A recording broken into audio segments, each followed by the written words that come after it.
Hey everyone, and welcome back to the Reinvented podcast with Matt and Allie. I'm Matt. And I'm Allie. And this week we are ending our October Scarefest on Halloween with a great movie. I think this was an awesome pick for our last movie of this month. And I'm so excited to share with you our last movie is Scream! Yes, and this such a good horror movie. It's a great slasher, and it is the beginning of a very long and successful franchise. So, It's the original 1996 Scream, starring Neve Campbell and the girl from Friends, Courtney Cox. Courtney Cox. The girl from Friends. I don't know her name either. Yeah, but, and then I don't know who plays it. Arquette, Patricia's younger brother, David Arquette, and a few others as well. We'll get into during casting call. Yeah. In the meantime, here's the trailer. Hello? Hello? Who is this? You tell me your name, I'll tell you mine. I don't think so. What's that noise? Popcorn. You making popcorn? Well, I'm getting ready to watch a video. Really? What? Oh, just some scary movie. You like scary movies? Uh-huh. You never told me your name. Why do you want to know my name? I want to know who I'm looking at. Someone is playing a deadly game. It all began with a scream over 911. Someone who's seen one too many scary movies. Now, he's taken his love of fear Hello?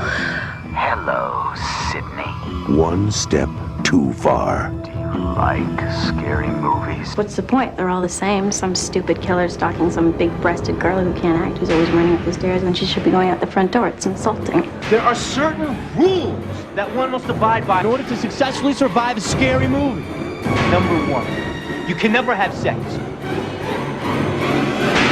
Hey, shoot, this me. Never, ever, ever, under any circumstances say, I'll be right back. Because you won't be back. Get another beer, you want one? Yeah, sure. I'll be right back. He didn't make the rules. The police are always off track. If they watch prom night, they save time. He just kills by them. Don't answer the phone. Don't open the door. Don't try to hide.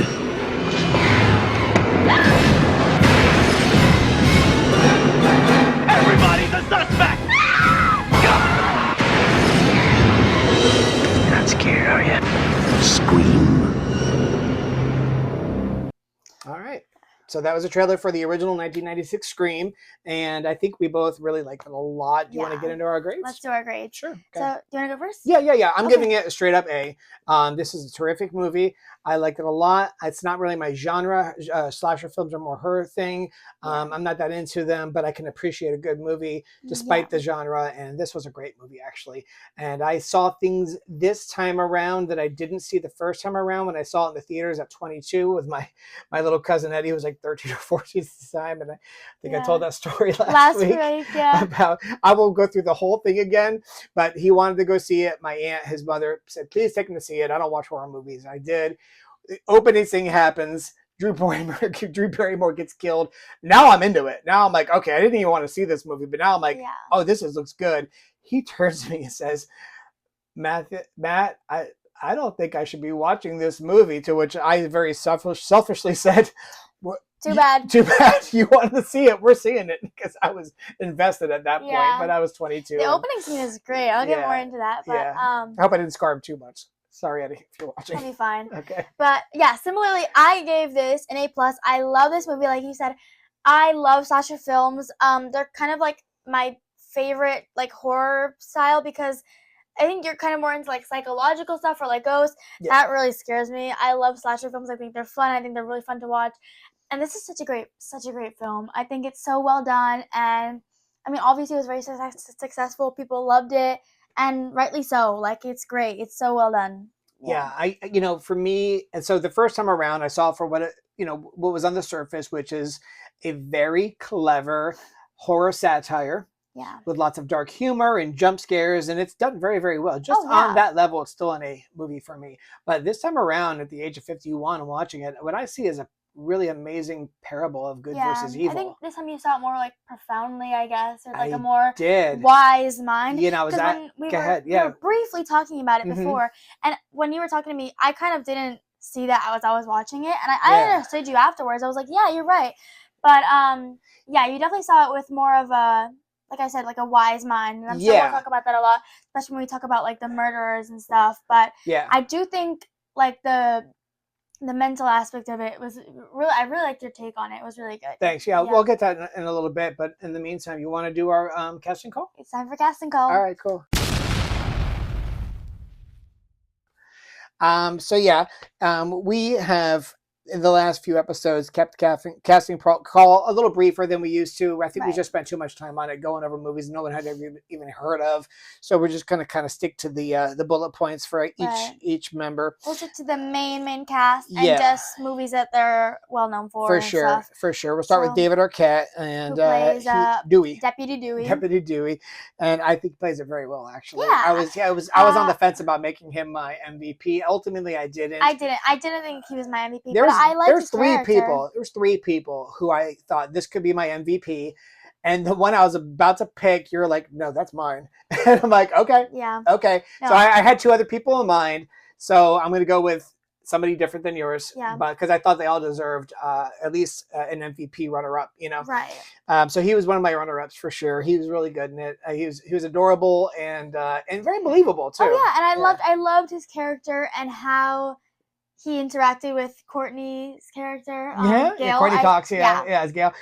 So yeah, 1992. He had a small role in Buffy the Vampire Slayer. He turns into a vampire in that movie. He's one of the homeless kids, or she encounters. He is in. Yeah, he is. He's in Airheads. He's in Beautiful Girls. Oh, that was a really good movie. I enjoyed that very much. He was in Scream. He obviously Scream 2. He Never Been Kissed. He plays Drew Barrymore's brother in that. So I don't think they didn't have any scenes in this movie together, but they're obviously both in it. Scream 3, 3,000 Miles to Graceland, Ready to Rumble. Silly movie, but he's fun to watch in it. And you know, he's Eight-Legged Freaks. He's not like a serious actor. He does a lot of comedy and that kind of stuff, but he's talented, and I thought he was perfect in this as Deputy Dewey. I've only seen him in Scream 1 and 2, but the real star of this though was Neve Campbell. She was basically she got her fame on Party of Five, which was a television show. That's how she got famous, and then from there she started her movie career. First thing I saw her in was The Craft, which is also a thriller, where she plays one of four girls who are screwing around with witchcraft and take it too far and ultimately pay the price. So she's also kind of like a Scream Queen kind of thing. A little bit. No, actually, she's not. She actually only did The Craft and then the Scream movies, and she kind of wanted to steer away. They actually kept offering her more roles. I think they even offered her the role in I Know What You Did Last Summer, and she had turned it down because she didn't want to be seen as a Scream Queen. Got you. Yeah. So Scream 2, Wild Things, a very controversial movie. It's very erotic. Her and I haven't heard of it. Matt Dillon and Denise Richards, yes. And there's a very sexy scene between her, Denise Richards, and Matt Dillon in a pool that is very controversial, and I won't get into it, but yeah, it was a big deal back in the day, back in 1998. She was in 3 to Tango, Drowning Mona, Scream 3, The Company. Yeah, I mean, her career is not huge, but she's back in 2011. She was back in Scream 4, and she was in the reboot, also as Sidney Prescott in 2022's Scream.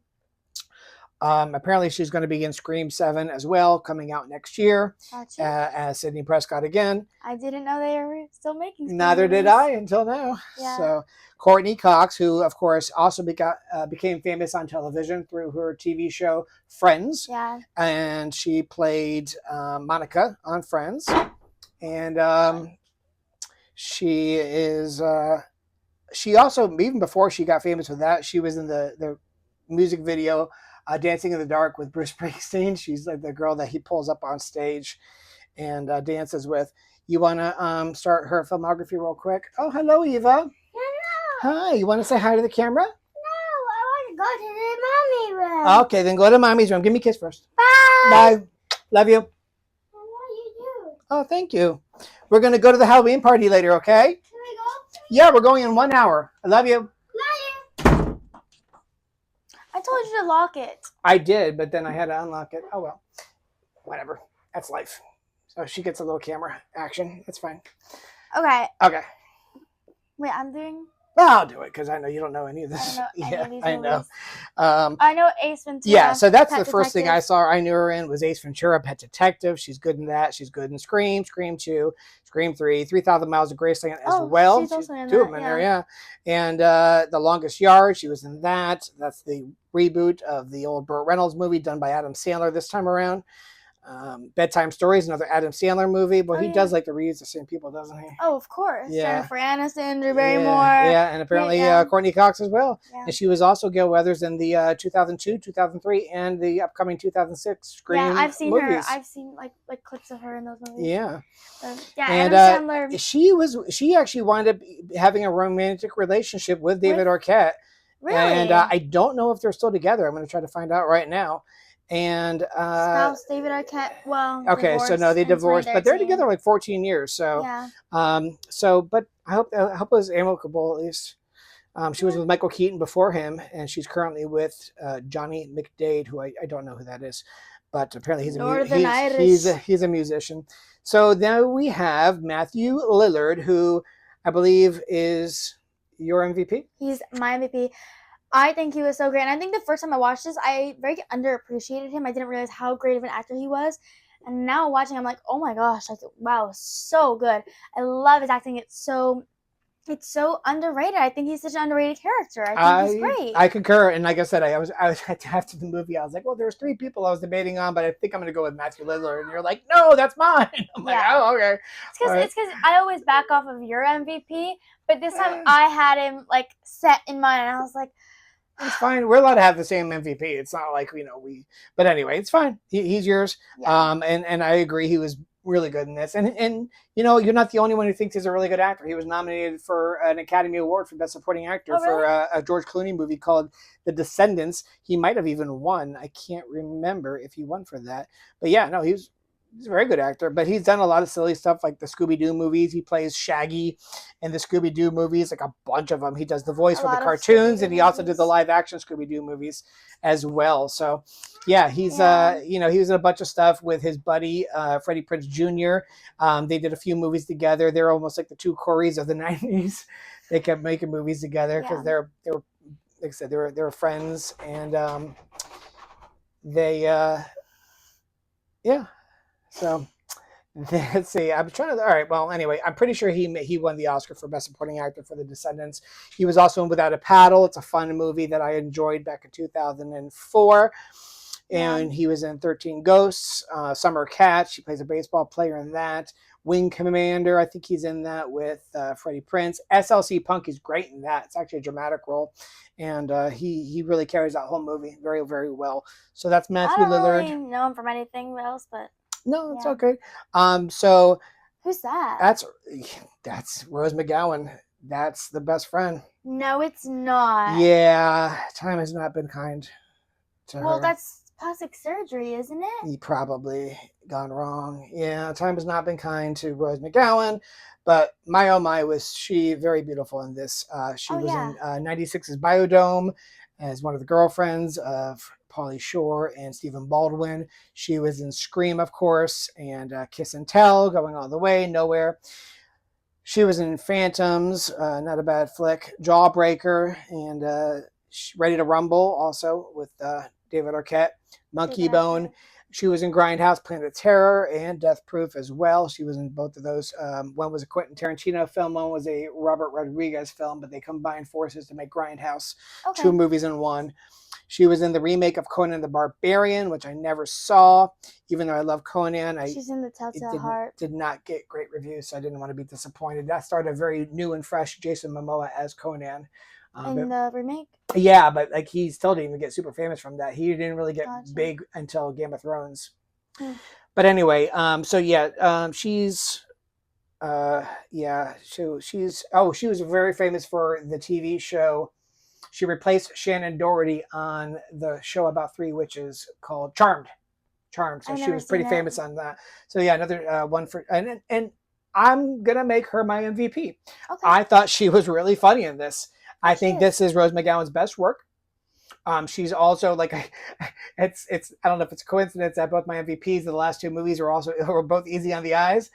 They're both beautiful young women, and but no, honestly, they're both very talented and very funny in these movies. Sarah Jessica Parker in Hocus Pocus and Rose McGowan in this.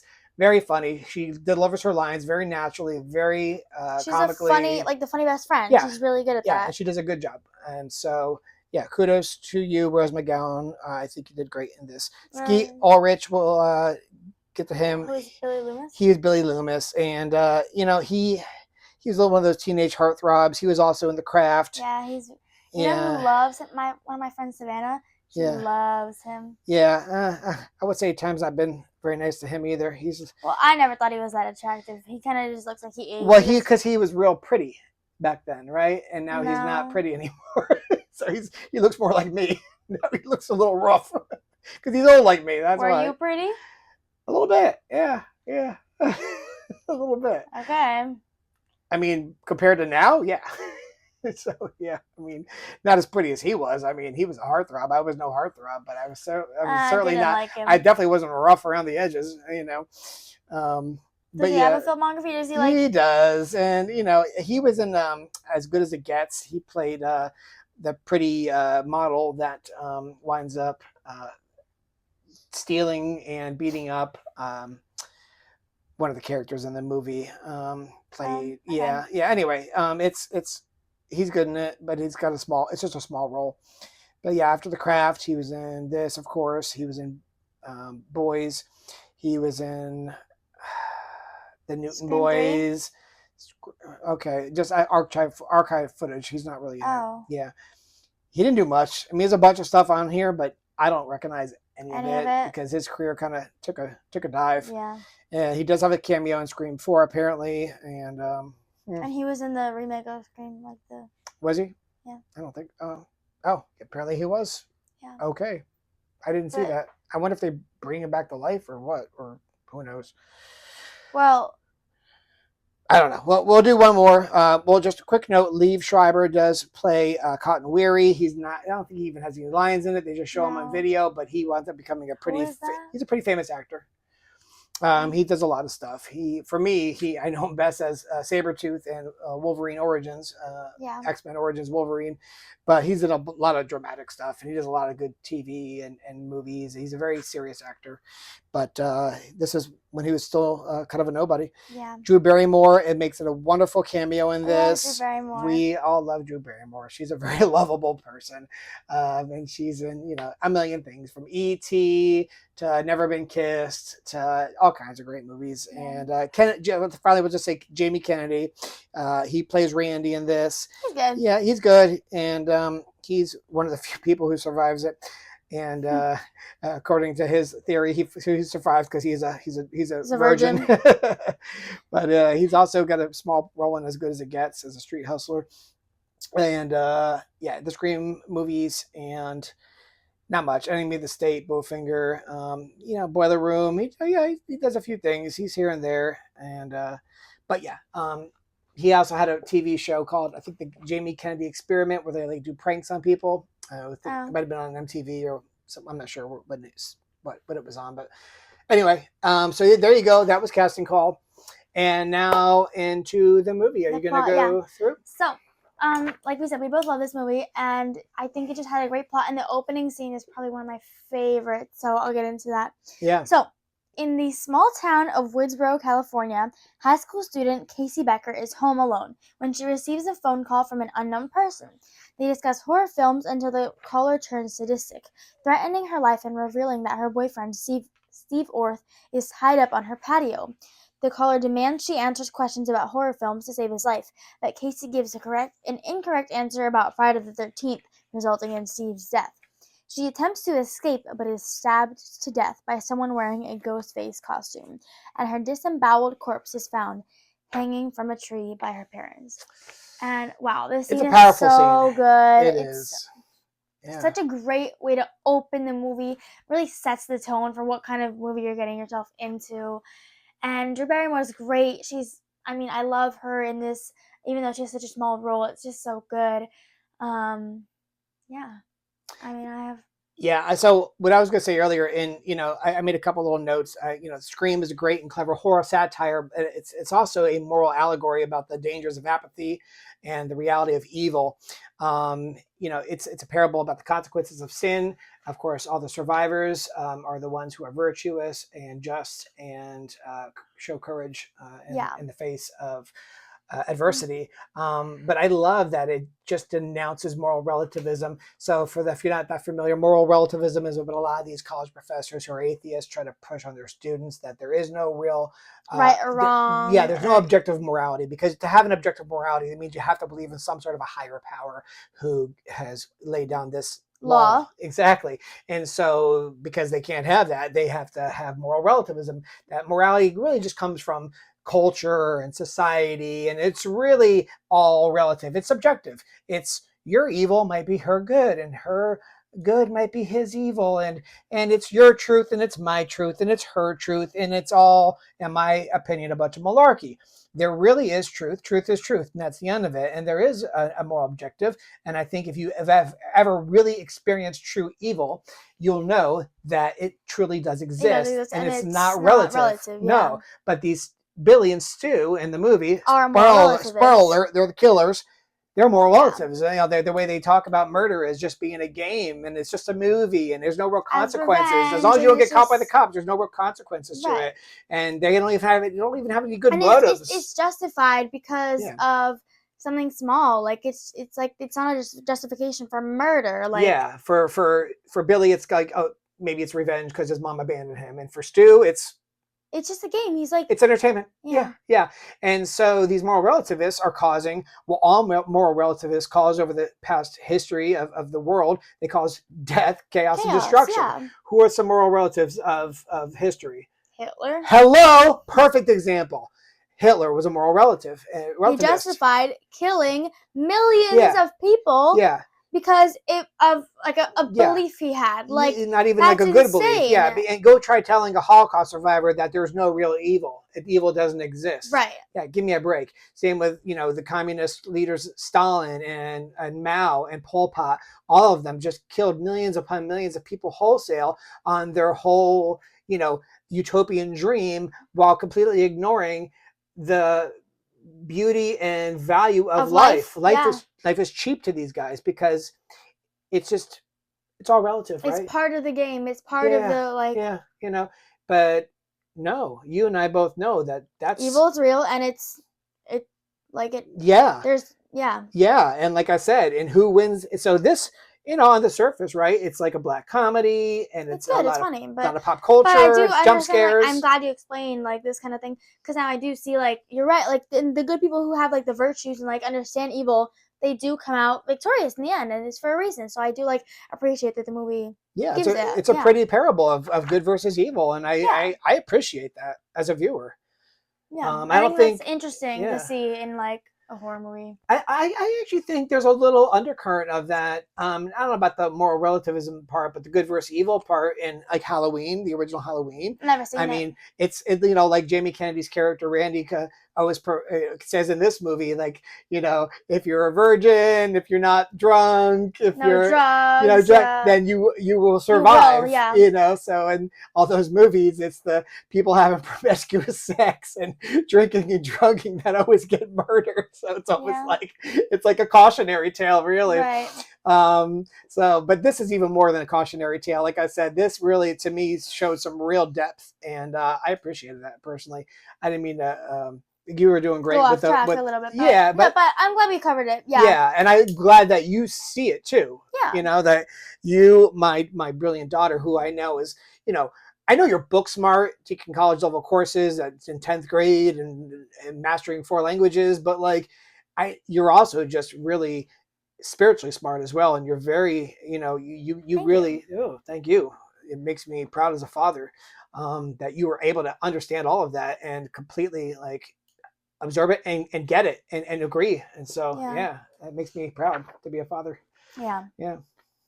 But so that's the opening scene, and then we kind of immediately switch and we just see Sydney, right? And there's The news is going crazy because this is a murder in a small town, and there's a police investigation. And Casey's classmate, is our main character, Sydney Prescott, is struggling with the first anniversary of the rape and murder of her mother, Maureen, by Cotton Weary. That's who they accuse of murdering and raping her mother, and the anniversary is approaching. And of course, with the murder, Sydney is very uncomfortable and worried in this situation because it happened to her mom. Duh, a year ago, her mom Right. was viciously murdered, and so of course she's going to be upset. Yeah. Yeah. I was curious. Did you? I'm sure you probably saw or recognized some of the pop culture references or the little throwbacks, the Easter eggs, if you will, to other horror movies that they threw in there. They talked about Nightmare on Elm Street. Did you know how funny it was when she goes? The Well, first one was good. The well, rest of it was trash. because Yeah. Wes Craven, the director of this movie, directed the first Nightmare The on Elm first Street. one? He produced all of them because Yeah. it's his baby. But yeah, he directed the first one, so I think that's so funny that they put that in there. Right. And you probably didn't get this because You mentioned, I think, the name. yes, Yeah. because thank God you've never seen this movie, and I wish you never will. And you said it's not your genre anyway. So, No, yeah. but Linda Blair, the actress who played the little girl in The Exorcist, has a nice cameo in this where she plays one of the reporters. Yeah, trying to get the scoop. And so that was nice that they gave her a little part in that. And because actually, from what I'm told, that movie like really messed her up. Really? Yeah, it messed me up just watching it as a 7-year-old, and you know. We don't have to get into it. But yeah, I mean like, but yeah, not a good film. Not a good film for your soul. But anyway, oh, and I love when Rose McGowan's character, what's her name in this? Tatum says, "This is getting to be a little Wes Carpenter," and I was like, okay, Wes Craven, John Carpenter. Okay, that was cute. That was good. Yeah. I don't know what she was talking about though. John Carpenter is the director of Halloween. Like, what does she mean, like Wes Carpenter? Like it's going to be like a scary movie. Like a yeah. So she's like saying Wes Carpenter, like kind of like Happy Madison Productions. Right. You know, okay. it's I got you. Yeah. So the trauma has made her unable to consummate her relationship with her boyfriend Billy. As her father Neil is traveling for work, Sydney waits at home alone for her best friend Tatum. Before this, I want to talk about though.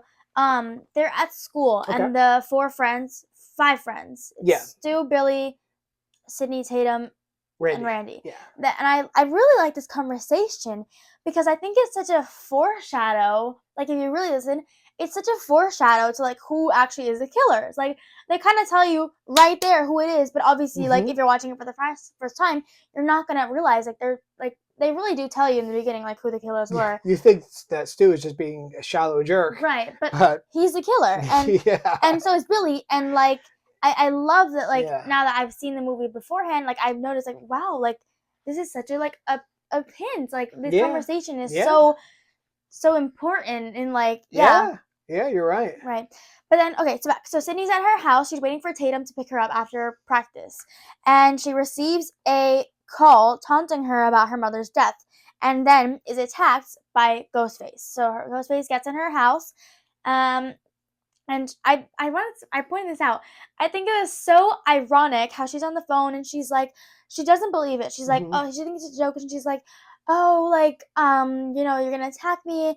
But she's talking about like horror films and how like stupid these girls always are. And she's like, they're always running up the stairs when they should be running out the door, right? Yeah. I think it's so ironic how she can't get out the door and she ends up running up the stairs. And I just think it's like, you're right. Like you just made fun of these girls for doing it, and like what are you doing exactly? Like you're running up the stairs. Yeah, exactly. That's pretty smart. Very very clever to pick that up. Nice. Yeah. But then her boyfriend Billy just appears through her window, and she's relieved, and she gets suspicious because she sees him drop a cell phone, and she's already called the police at this point. So the sheriff arrives, Deputy Dewey, and she's arrested. This is 1996, and so it's not normal to have a cell phone like not around with you. Not that normal, no, especially a teenager. It's not. There's no smartphones yet, so right.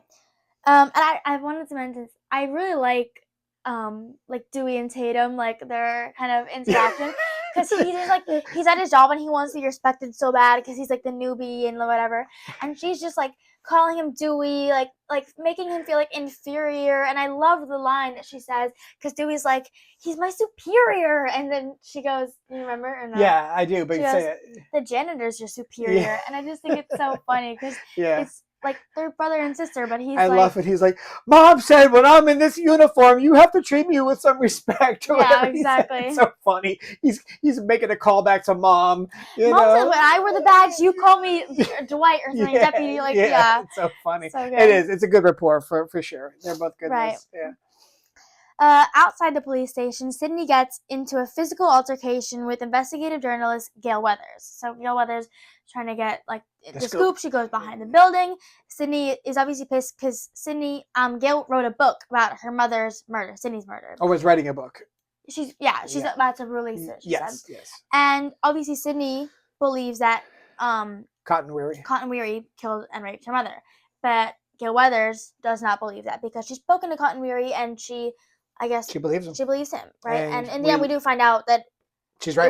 She was right. Yeah. But Sydney is obviously very upset because she believes that someone's writing lies about her mother, and that would have upset me too. Yeah. And she feels that Gail is very invasive in her life and her mother's life and her story, and so she gets upset and she, punches her. Yeah, she's got a real resentment. We do. Yeah. At first, you're like, I'm like, yeah, right, but. I mean, I do feel bad for Gail, but it's at the time you don't realize that Gail. It's kind of fun to like not like her in the beginning. Yeah, it is, and like you want her to play the B word, and like, and you're happy that she's another adversary in this. Maybe not the killer, but she's like, but then like you said, you find out that she's actually correct, and she's really just wanted the best for like Cotton. She was just trying to get this guy out of jail, like getting from dying, help Sydney like know the truth. Like that's all she really wanted. She wants the truth to come out, and she wants to save this guy from the gas chamber. Right. And he was on death row. Yeah. So like so you'll find out she's actually a pretty good person. Right. Which is why she survives. Well, she was a little shallow. She was like, She does want to be famous too. Yeah. She's like, imagine if I can like help this guy live. What will that do for my book sales? And then you're like, oh, like, but still. Yeah, she's got good motives, but she also has some selfish motives as well. Right. But like, listen, that's pretty human, right? Yeah. Come on, Yeah. Sydney stays at Tatum's house, but receives another taunting call from the killer. The calls are traced to Neil's phone, Sydney's father, but the police cannot locate him. Yeah, and we'll find out later. I always thought it was pretty smart. I didn't even know you could like clone phones or like. I think it's a thing. I've heard it before. I mean, I wouldn't know the first thing then how to do that, but yeah, no, it is a thing. I've heard it before. Yeah. So Billy is now arrested. He's in jail for the night. While they're trying to figure out more information to see if they can keep him or if they have to let him go. So he's released because there's no like trace of him calling Sydney, or they trace it to Neil's phone so that they believe he's the killer, or they suspect. Billy encounters Sydney at school and further upsets her by comparing his absent mother to Maureen's death. And this doesn't mention it in the synopsis, but I want to talk about this scene. We were briefly talking about it, but these teenage girls in the bathroom. And while this is like a funny scene, sure, it's also very like upsetting in a way, because the way that these girls talk about somebody's life and their mother's death and their values is insane. And I do think it's really funny, especially like the line, she's like, doesn't she know teenage suicide is out this year? Like, homicide is so much more in. I think it's like, it is funny, but it's sad, especially because it is kind of true. Some girls do talk this way, and... Yeah. So when the two pranksters who are dressing like Ghostface running around the school, after two of their classmates have just been brutally murdered and another one almost killed, and when the principal like gives them I love the speech that Henry Winkler gives these students about just how cruel and desensitized that they've become, And then immediately the very next scene, you see these two girls in the bathroom, and they are also, especially the one girl, the cheerleader, is very cruel and desensitized. And you're like, wow, like he's it's so relevant. He's so true. Yeah. Like, and listen, who hasn't known, not just teens, but just people in general. It does happen more with teens because you're going through that phase where you're rebelling and you're kind of Right. just And testing the teenagers waters. can be mean and Yeah, and a lot of times people hormonal. outgrow that because they have real life experience that makes them humble and more aware. Yeah. But yeah, like who hasn't encountered a teen who is just absolutely cruel and desensitized like that, and just and so it's a very, very Sad reality. yeah, and a great reflection of what you can encounter at that Yeah. age. You know, yeah, this is a great slasher film with lots of jump scares and all that and great humor, but there's really a message beneath it about, truth and consequences and discernment that Yeah. I never even noticed as a young man in my 20s, but I pick up now, and I think that really gives it I think it such a elevates high, it. yeah, it totally Yeah. elevates it for me. Yeah. Yeah. So, Principal Himbry suspends class due to the recent events, and just after he is killed in his office by Ghostface. Yeah. Um, Oh, there's a little it might be in the a fun little, facts, but hint, I guess, to another movie. Yeah, go ahead. no, you go ahead, because I think you're talking about something different. Really? Yeah, there's a little nod to him because he was the Fonz. You've heard of the Fonz. Hey, cool. He's cool. The Fonz. He was a character. He's like a 50s guy with a leather jacket. They mentioned him in Pulp Fiction, where he's like, "We're all going to be like three little Fonzies." Oh, the guys with And the guy that's like yeah, with the pompadour. Right. He's the I know Fonz in Happy Days. He played the Fonz, and so when he opens a closet, and you see Fonz's leather jacket hanging in the closet. Really? Yeah, That's not what I was talking about. Okay. I was talking about he hears something and he goes in the hallway Mhm. and he sees this janitor, and the janitor is wearing the red and green striped shirt and the hat the and fedora. the jeans, I think it is, or the pants. Yeah. He's kind of dressed like Freddy Krueger, and he's like, "Is anybody out here?"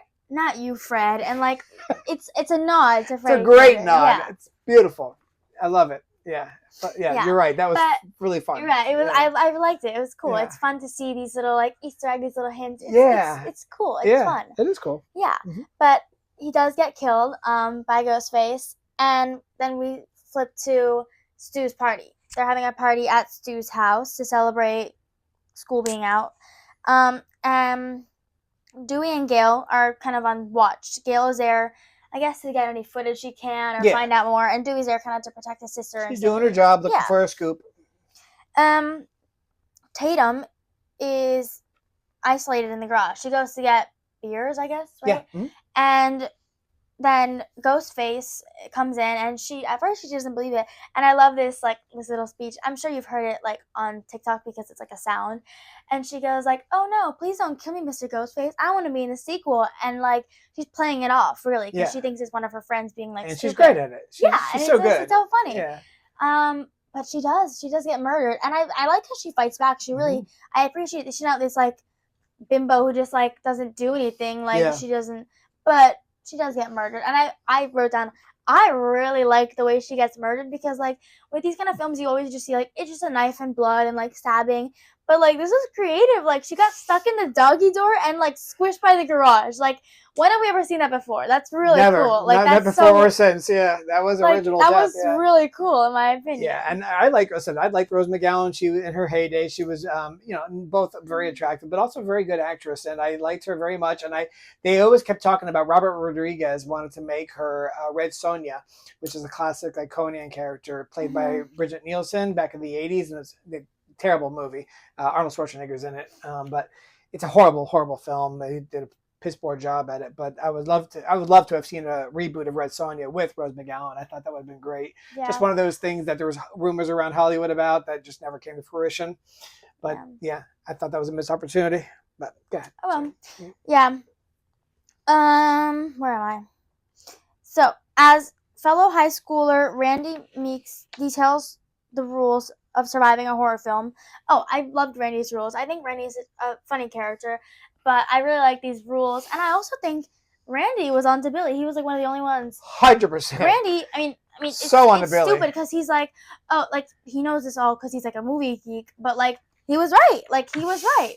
And all his rules that everyone's laughing at, They were there's an applied to undercut of people, truth yeah. to it, you know? Like, Right. he's not wrong. Yeah, And these even like in this movie. the good people like Yeah. don't. The only one that like doesn't work is the virgin one. Yeah, Sydney's she loses her virginity to him. But she's not being promiscuous either. Like, this is her boyfriend the last few years, and she really Right. does love him, and it's not like she's just being a floozy, you know? Right.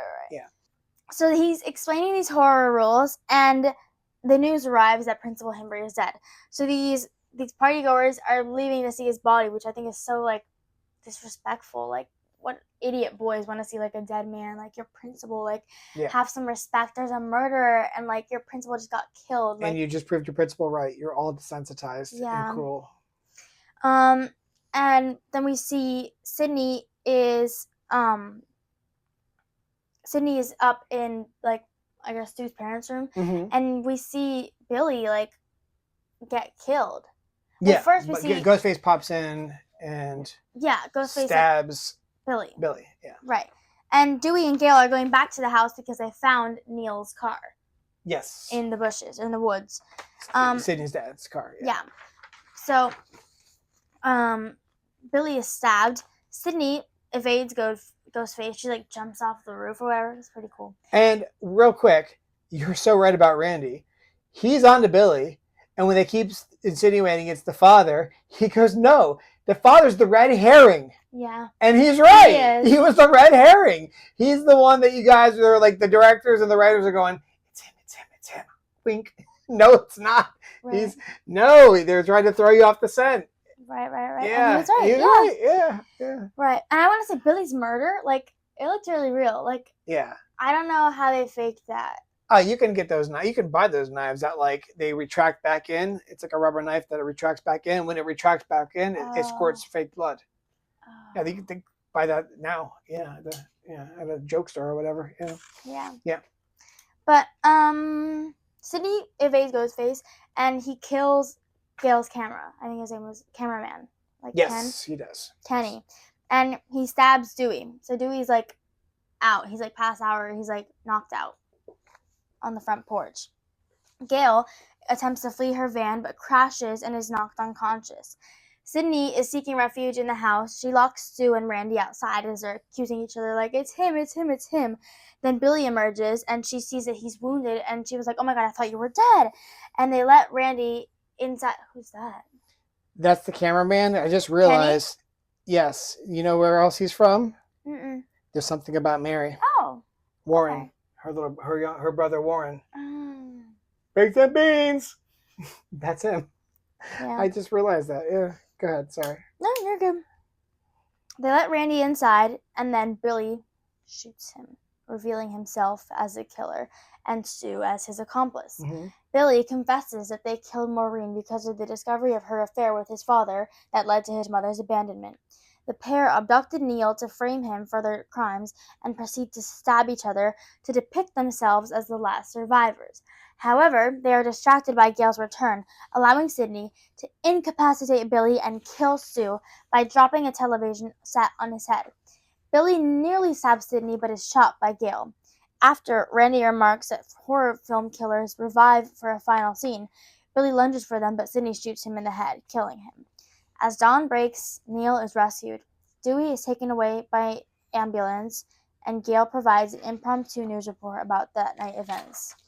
Boom.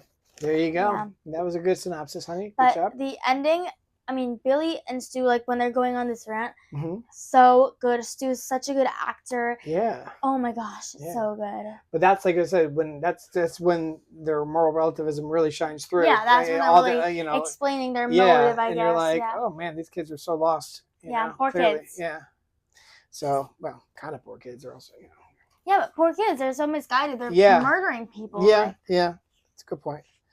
So yeah, it's time for fun facts. Yeah.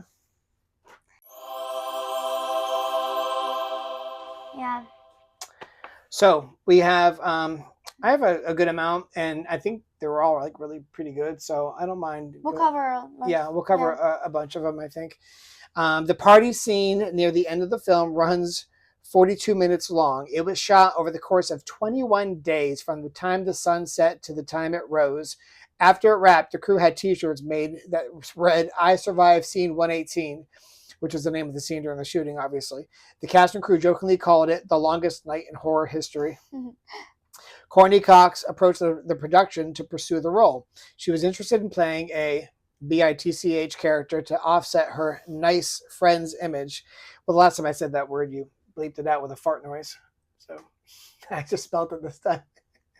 And like this time, I wasn't even saying it like I was reading a quote. But anyway, this image was the main reason why the producers initially refused to consider Cox for the part, because for nice girlfriends. Yeah. Cox continued to lobby the studio, and she felt she could be believably play the character, and she was right. She did a great job. She was really good. You want to start here? Yeah. Okay. The high school scenes were to be shot at Santa Rosa High School in California. However, very close to the shooting date, the school board read the script and denied the film to be shot due to the violent nature, as they had been under the impression the film was a comedy and a production was moved to Healdsburg, California. As payback, director Wes Craven put in the end credits under the special thanks section, "No thanks whatsoever to the Santa Rosa City School District Governing Board." It's so petty. I'm about to say the same thing. That was a little petty, wasn't it? All right. Okay. Matthew Lillard was cast as Stu by chance after accompanying his then-girlfriend to an unrelated audition taking place elsewhere in the same building. Casting director Lisa Beach saw Lillard in the hallway and asked him to audition for the part. He got into the role with incredible ferocity.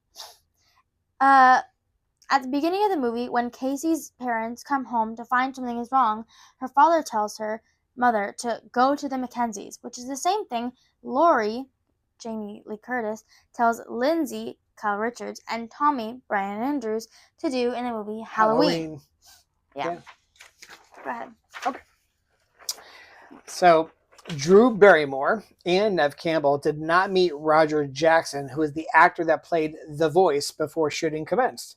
Whenever they are talking on the phone to the killer, they are actually talking to him. In fact, none of the cast met him. Wes Craven thought that would be better to bring out the shock reactions he needed from everyone when they heard the voice. The user of caller ID increased more than threefold after the release of this film. I can see that. Like no caller ID? Like they didn't have it before this, but then like everyone started, because you used to have to pay for caller ID back then. Like you used to have to pay to like know who was calling, you mean? Yeah, to get caller ID, like, these are all like landlines. So if you wanted caller ID, you had to pay for it. It was extra. So people like, now like everyone, of course, like people like prank call using no caller ID. Like, and we don't ever answer it, right? I mean, I don't. No. Exactly. Most people don't. They're like, or it might say, scam likely or something like that. Like, beep, no thanks. Behind the scenes, Rose McGowan was horrified at the costume choices she was given to wear as Tatum. The wardrobe mistress wanted her to be a tomboy, so Rose envisioned her as cuter and more feminine. Thank goodness. When they tried to get her to wear denim overalls, saying, "They're very now," Rose responded, "They're very never," and immediately hopped in a taxi to buy her own clothes. I like her character is very like girly and like when Henry Winkler opens the closet, his black leather Fonzie jacket from Happy Days is hanging. You mentioned that. Yeah. During production, Ghostface's signature black robe was going to be white to make him appear even more like a ghost. This was changed in fear of people comparing the costume to that of the Ku Klux Klan. Yeah. All right. Yeah. I makes sense. Kevin Williamson feels Stu's character is underwritten, so he credits Matthew Lillard with turning the character into one of the film's most memorable. And I feel like he did. Yeah, he turned it very memorable. Yeah, keep going. I want to look something up. There was a 5-page treatment for Scream 2 at the end of the screenplay, written by Kevin Williamson. It was written into a full-blown script after the movie became a hit at the box office. So, he wrote Scream, I Know What You Did Last Summer, Scream 2. He was uncredited, but he helped write Halloween H2O 20 years later. He wrote The Faculty, another great horror film.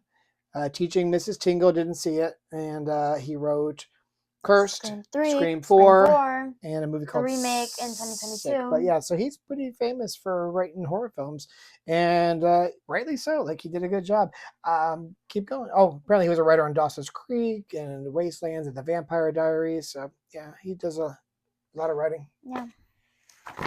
Thought I'd throw that out there because I thought he was.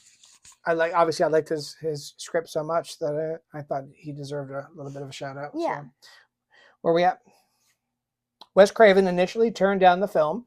He was already busy developing a remake of The Haunting from 1963 and was considering distancing himself from the horror genre. He signed on to direct after Drew Barrymore agreed to appear in the film. Also, he was confronted by a young little boy fan who was about 10. The boy accused Craven of going soft and that he had more guts back in the day when he was making movies like Last House on the Left. That pushed him over the edge, and he called the people at Miramax and agreed to do Scream. Drew Barrymore shot all of her scenes in the first 5 days of production. Rose McGowan dyed her hair blonde for the role of Tatum in order to contrast her naturally brown hair from that of Neve Campbell. The special effects artist used about 50 gallons of fake blood. I just want to throw this out there. They did the blood very good. Oh my goodness. I was watching a 1969 movie the other day, and it was a movie called Bullet with Steve McQueen. I'd never seen it. I always heard really good things about it. There's supposed to be an amazing chase scene in it. And, although I do agree Steve McQueen is pretty cool through the movie. I found it to be a little bit boring, but just to be honest with you, it's like one of Quentin Tarantino's favorite movies. I'm like, oh, I got to watch it. And I was like a little let down, to be honest with you. Steve McQueen is pretty cool in it, but what I want to get at, the scenes when like people get shot and there's blood on them. Oh, it looks so fake. Really? Oh my gosh. It's like bright red. It's like, and from somebody who sees blood on a regular basis at his job, it looks so bad. I like Billy's line where he's like taking his wound and he's like, red corn syrup. It's what they used in Halloween or whatever. Yeah. But yeah, no, the fake blood back in the 60s and early 70s, not good. At least not in Bullet. No, it was pretty bad. Go ahead. I think we're The film was sent to the MPAA over 9 times for reconsideration, as they were going to stop the movie with an NC-17 rating. With each time, the MPAA made Wes Craven cut out more of the film's gore-heavy shots. Bob Weinstein eventually had to step in, which secured the film's R rating. Wes Craven wanted to know what Bob Weinstein had said to the MPAA to get them to give the film its R rating. He told them to view the film as a comedy and not a horror film, and that changed their viewpoint, which I think at R is like deserving. You're not going to find it in there, but on a bit of a downer note, Bob Weinstein, I'm pretty sure his brother is with Harvey Weinstein, and they produced movies together, and he was the guy who was accused by many people of rape and committing the the term we didn't even realize meant casting couch thing going on, where he basically made women pressure women to sleep with him to get jobs. Yeah, and Rose McGowan was one of the big ones that made the accusation, and I completely believe her. I mean, I'm not one of these people that like you have to believe no, that's ridiculous. But no, I definitely believe her, and I think he just seems like such a scumbag. I 100% believe her, and pretty much all the girls that were accusing him, because like, what a creep. He always struck me as a creep. Yeah. But anyway, So yeah, that's apparently this maybe one of those movies where she was on the casting couch, if you will. I hope not. That's terrible. It is extremely terrible. Yeah. But, Wes Craven initially removed the bit where Casey says the first Nightmare on Elm Street film is great, but the rest suck, because, quote, I thought that would make me look like an egomaniac. Kevin Williamson convinced him to keep it, pointing out that it is something a real-life fan would say about the movies. Yeah, and I've never seen, like, the rest, but I did like the first Nightmare on Elm Street, so. You saw that one? Yeah. That's probably the scariest one. Yeah. I mean, it's not that bad. 2 is like, okay. 3 has some fun stuff to it. I liked it at the time, but it's definitely more of like almost like a action adventure movie, and or action adventure fantasy than it is a horror movie. I like the scary parts, but if I'm being honest, I was watching it like while I was like sleeping, like almost. So I really only woke up when it was like scary. Yeah, no, there's like I said, there's a few good scary parts in Nightmare on Yeah. Elm Street, and the character itself was pretty original, and I could see why it got popular. Yeah. And I think Robert Englund does a tremendous But job as Freddy Krueger. Yeah. Yeah. I probably won't watch the others. Well, maybe we'll do Nightmare on Elm Street. Street, yeah, maybe next Next year. Halloween, yeah, just as our big gore movie like this one, Right. yeah, we'll do some lighter fare as well, like maybe Beetlejuice or something like I love that. Beetlejuice. Who We should do doesn't love that, yeah. Beetlejuice? Yeah, he's great. Okay. So, all right, Go ahead. ready? Bring it, Wes Okay. Craven. So Wes Craven had seen Neve Campbell in Party of Five and asked her to audition for the part. He believed she could portray a character who is innocent, but who could also realistically handle herself while dealing with the physical conflict and emotions required for the role. And I agree, and I think she did a fantastic job. Neve Campbell was originally going to say no to the film, as she especially was afraid of horror movies. But when hearing that her co-star Skeet Ulrich, who she worked with in The Craft, was going to be in it, she agreed. Is Mhm. Skeet, that's Billy? Yeah, Billy. So in the movie, on the director's 1997, David Arquette revealed that he presumptuously turned down the role of Billy in favor for playing Dewey, which was originally written as a hunky leading man part. I don't see him as Billy at all. No. And he looked too old for that role anyway. He was great as Dewey. Yeah, it was perfect. Yeah. The Mask is based on a few things. The painting Scream by Edvard Munch, which is pretty famous. Mm-hmm. The characters on the cover of the Pink Floyd album The Wall, I could see that, and the ghostly characters that appeared in the 1930s Betty Boop cartoon. I have no idea what that one is. The Mask is stark white and depicts a caricature of someone screaming and crying at the same time. Designer Slearton stated that the mask displays different emotions. It's a horrible look. It's a sorry look. It's a frantic look. And it's a very famous look nowadays. Every time Yeah. you see people with ghost face masks every Halloween. Mm-hmm. Yeah. It's iconic. It is. Would you say it's part of the Cultural zeitgeist? I knew you were going to say that. Of course you knew. Drew Barrymore insisted on shooting all her scenes barefoot because her part in the movie was brief and she doesn't like wearing shoes. I did not know that about Drew. Me neither. Well, now we do. So, originally Wes Craven was going to turn down this movie because it was too violent, but reconsidered making one more gory movie for the hungry fans who continually told him that his best movie was The Hills Have Eyes. Yeah. Okay. So, right there. In the U.S., without adjusting for inflation, the film is the 21st highest grossing horror film and remained the highest grossing slasher genre film until 2018, directly followed by Scream 2 and Scream 3. The filming of this movie is Rose McGowan's favorite filming experience in her career. Joseph Whipp plays the sheriff here, and he plays a cop in Nightmare on Elm Street. Kevin Williamson stated, so the backstory there that I put in is that he was so upset by the events in Nightmare on Elm Street that he moved to a small town in Northern Carolina. All right. Alright. There's a few more I wanted to get to about casting. Here it is. Being a favorite of screenwriter Kevin Williamson, Molly Ringwald was offered the role of Sidney Prescott but turned it down, saying she'd rather not be playing a high school student at the age of 27. I would agree with that. Yeah. So at the beginning of the film, Billy, Skeet Ulrich, climbs through Sidney's bedroom window, startling her just like Glenn, Johnny Depp's character, did to Nancy. On Nightmare on Elm Street. Exactly. Yeah. This was one of the ones I wanted to get to. Apparently, Joaquin Phoenix turned down the role of Billy Loomis. Who is that? Joaquin Phoenix? He is a very famous actor. He was the Joker in that movie, The Joker. And he was the bad guy in Gladiator. Did you see that? He played the Caesar in Gladiator. No. Famous actor. Academy Award-winning actor. He just played Napoleon in the Napoleon movie. I haven't seen any of those. That's okay. Leonardo DiCaprio and Holly Marie Combs screen tested together for the roles of Billy Loomis and Sidney Prescott. Wow. Yeah.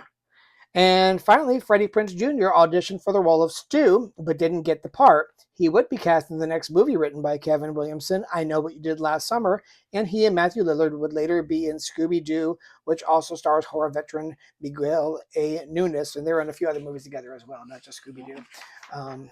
But yeah, there you go. That was the wonderful 1996 movie Scream, which we both loved. And we are done with our whole October Scare Fest. And we are getting back to to some regular movies. Yeah. We have one Thanksgiving movie planned in November. So yeah, in like 3 weeks. Yeah. Yeah. And but next week's movie, I don't even think you know, do you? I don't know. This is a surprise for me too. So it's a fun movie. It's one of the greatest movies ever made. Well, it's up there. It's up there. And it's a movie that we both love. And I think you probably love it too. Because if you don't love it, you're wrong. Back to the Future. I love Back to the Future. Oh, such a great movie. I'm so excited. Yes. So we hope you're excited. We hope you watch it and join us next week. This has been Rewind Gen X Podcast with Matt and Allie. I'm Matt. And I'm Allie. God bless.